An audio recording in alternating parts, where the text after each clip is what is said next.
కోతిని పెంచుకుంటున్నాడట, ఆ కోతికి అన్నం పెడుతున్నాడట, నీళ్లు పెడుతున్నాడట, ఏ లోటు లేకుండా చూసుకుంటున్నాడట.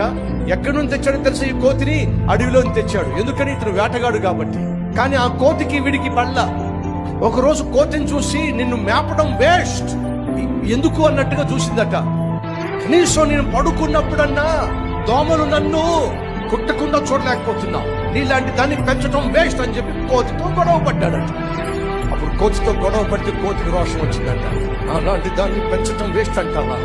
నీ మీద ఏ దోమ వాలుతుందో నేను చూస్తానని చెప్పి అది కంకణం కట్టుకుందట. మన వాడి ముఖం మీద దోమ వాలిందట. కోతి తుపాకీ తీసిందట. ఏంతో పెట్టుకున్నాడు? అవసరం అంటారా? ఇప్పుడు కోతితో పెట్టుకుని వాదానికి దిగి నిన్ను మేపడం వేస్ట్, నిన్ను పెంచడం వేస్ట్, కనీసం నేను పడుకున్నప్పుడు దోమ కూడా నా మీద వాలకుండా చేయలేకపోతున్నావు అని చెప్పి వాదానికి వెళ్తే, చూడు చూడు నేనేం చేస్తాను చూడు, అసలు దోమని జోలికి రాకుండా చేస్తాను చూడు అని చెప్పి కోతి పాపం కంకణం కట్టుకుంది. ముఖం మీద దోమ వాలేసరికి తుపాకీ తీసి పేల్చి పడేసింది. అడుగుతున్నా, కోతికి ఏమైనా అయిందా? కోతికి ఏమీ కాదండి. నువ్వు ఎవరితో వాదం పెట్టుకుంటావో వాళ్ళకేమీ కాదండి.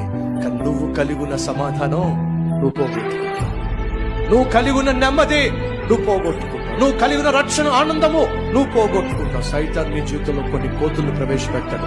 జాగ్రత్త.